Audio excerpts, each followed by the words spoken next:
What if everything you were ever told about death was only half the story? What if the book that could have explained what really happens to your body after you die was taken away from you on purpose? For over 1,000 years, one ancient text sat at the center of a quiet, uncomfortable controversy. It was read by early believers. It was quoted by apostles. It was trusted enough to be copied, preserved, and passed down through generations. And then one day, it disappeared from the official record. Locked out, left behind, erased from the Bibles that most people read today. That book is called the Book of Enoch, and buried inside its pages is a passage that religious authorities have never fully explained to the public. A passage about fire, about the body, and about what happens when it is reduced to ash. Today we are going to walk through exactly what this ancient text says, why it was hidden for so long, and why its message about cremation is more relevant now than it has ever been. Let's start with the man himself. Enoch is a strange figure in the Bible. Most people skim right past him. In the book of Genesis, there's a short, almost throwaway line that says Enoch walked with God, and then he was not, for God took him. That's it. No death, no burial, no funeral. He simply vanishes from the earth, taken somewhere else entirely. In a text filled with genealogies and lists of who died at what age, Enoch is the one man who never seems to die at all. Ancient readers noticed this. They wanted to know where he went and what he saw. And according to Jewish tradition, what came next was a set of visions so vivid, so detailed, that entire communities built their understanding of the afterlife around them. In these visions, Enoch is lifted out of the ordinary world and shown things human eyes were never meant to see. He is taken through the heavens, shown the storerooms where thunder and lightning are kept, shown the resting places of the stars, and most importantly, shown what happens to people after they die. He describes chambers, hollow and separate from one another, built into the side of a great mountain, where souls wait after leaving the body. Some chambers are bright, filled with a kind of spring of light and water. Others are dark, silent, and heavy with dread. The righteous wait in comfort, the wicked wait in torment, and all of them wait for a final day of judgment that has not yet come. This alone would be enough to make religious leaders uneasy. A vivid, independent vision of the afterlife, separate from anything written in the rest of the Bible, was always going to raise questions. But the deeper issue, the one that almost nobody talks about openly, is what this text implies about the body itself and about fire. Throughout the vision, fire is not simply destruction. It is a boundary, a transformation, a tool of judgment that separates what is temporary from what is meant to last. Rivers of fire appear near the places where the wicked are kept. Mountains of fire mark the edges of realms that human beings are not permitted to enter. Fire, in this ancient worldview, is not just something that consumes and ends. It is something that reveals, tests, and transforms. Now hold that idea in your mind, because it connects directly to a question that people whisper about, but rarely ask out loud in church. If fire in these ancient visions represents judgment and transformation, rather than pure destruction, what does that mean for a body that has been cremated? Does turning a body to ash somehow interrupt the natural process the ancient writers believed was supposed to happen? Does it speed something up? Does it change nothing at all? This is exactly the kind of question that makes religious institutions uncomfortable, because the honest answer is that nobody fully agrees, and the Book of Enoch, sitting outside the official canon, was never given the platform to be part of that conversation in the first place. For most of Christian history, burial was not just a cultural preference. It was treated as doctrine. Bodies were laid to rest whole, facing east, waiting for what was believed to be a bodily resurrection at the end of time. Entire theological systems were constructed around the idea that the body needed to remain intact, at least symbolically, in preparation for that moment. Cremation for centuries was viewed with suspicion sometimes outright condemned, not because of any single verse in the Bible that explicitly forbids it, but because it clashed with a deeply held assumption about what needed to happen to a body after death. Enoch's text does not politely fit into that assumption. Instead of simple burial and waiting, it describes an active, layered system beyond death immediately, chambers and separations happening right away. Judgment as an ongoing structure, rather than something that begins only after a body is placed in the ground and left undisturbed. It suggests that what matters most may not be the physical state of the body at all, but something happening on another level entirely.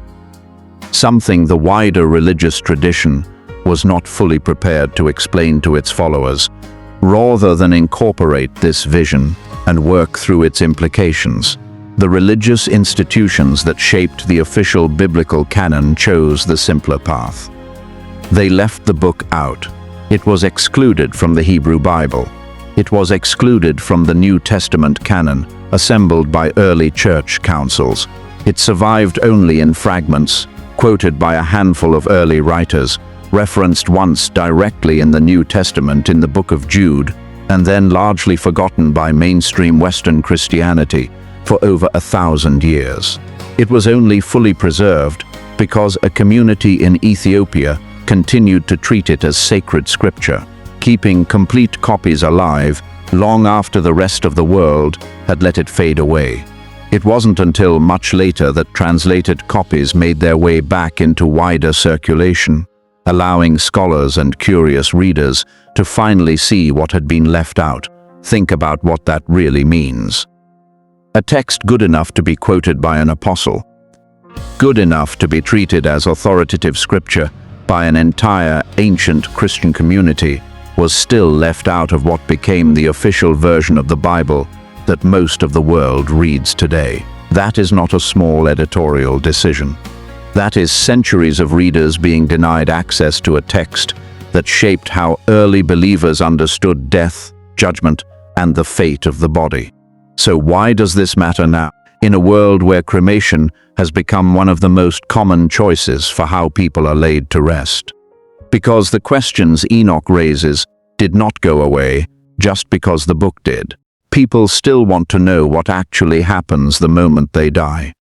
People still wonder whether the method of disposing of a body, burial, cremation, or something else entirely, has any bearing on what happens next. And most modern religious institutions, having inherited a tradition built primarily around burial, still struggle to give a clear, confident answer about cremation.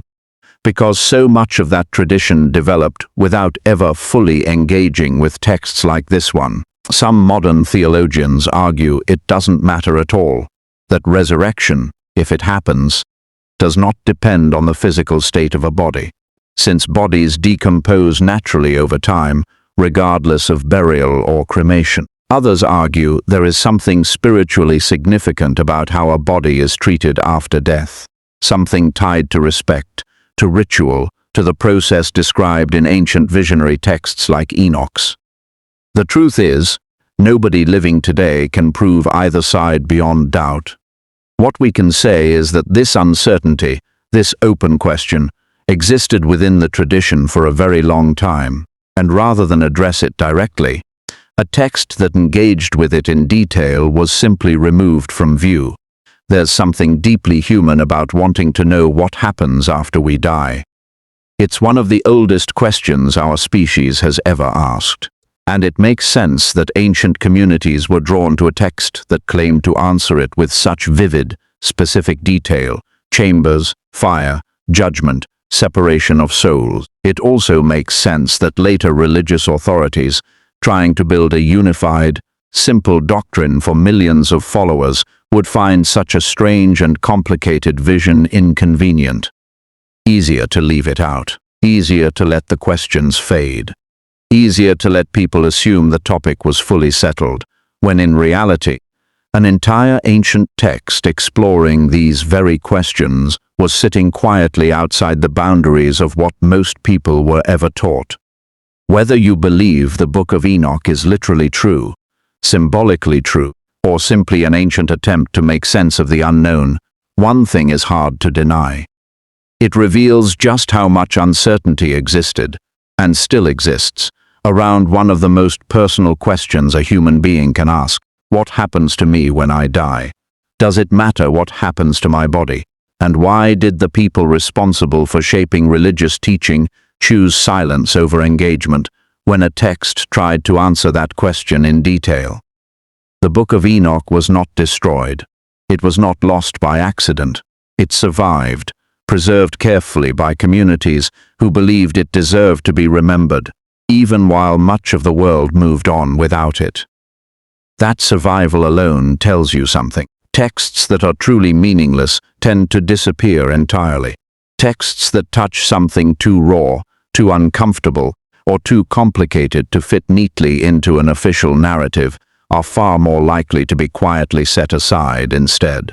So, the next time someone tells you that the question of cremation and the afterlife has a simple, settled answer, according to tradition, remember that an entire ancient text, trusted by early believers and quoted in the New Testament itself, was left out of the conversation entirely.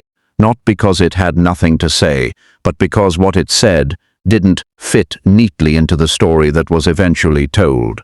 The real question is not whether the Book of Enoch is right or wrong about fire, judgment, and the fate of the body. The real question is why so many people have gone their entire lives never even knowing this conversation existed in the first place. And once you know that, it becomes very hard to look at the simple, comfortable answers you were given before in quite the same way again.